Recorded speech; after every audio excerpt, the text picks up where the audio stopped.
ఆడపిల్లని కళ్ళల్లో పెట్టుకునే వారికంటే కన్నీరు పెట్టించేవారు ఎక్కువ ఈ లోకంలో.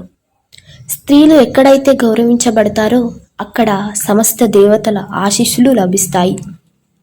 స్త్రీలు గౌరవింపబడే చోట ఎటువంటి కార్యమైనా సత్ఫలితాలనిస్తుంది.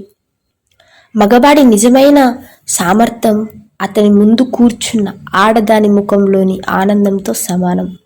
ప్రేమించటం అంటే ప్రేమను ఇవ్వటం, తిరిగి ఆశించటం కాదు.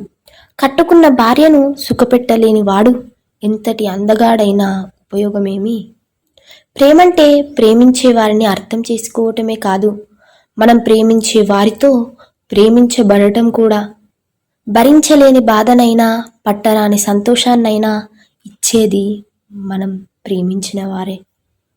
ఇన్నాళ్ళు నువ్వే నా బలం అనుకున్నా, కానీ ఈరోజే తెలిసింది నా బలహీనత కూడా నువ్వేనని. ప్రేమించే హృదయాన్ని ఎంత గాయపరిచినా అది ప్రేమించటం మరువదు. అదే ప్రేమ యొక్క గొప్పతనం. ఒక క్షణం నా కళ్ళలో, ఒక్క క్షణం నా మనసులో ఉండి చూడు, నీకు తెలుస్తుంది నా బాధలోని భావనమేమిటో.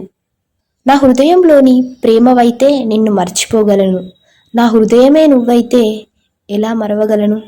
మైళ్ళ దూరాన్ని మన మధ్య ఉంచగలమేమో, మన మనసుల మధ్య కాదు. జీవితకాలం అంటే ఎవరికైనా జనన మరణాల మధ్య ఉండే కాలం, నాకు మాత్రం నీతో గడిపే కాలం. కళ్ళకు నచ్చే వారికి కనులు మూసి తెరిచేలోపు మర్చిపోవచ్చు, కానీ మనసుకు నచ్చిన వారిని మరణం వరకు మర్చిపోలేము.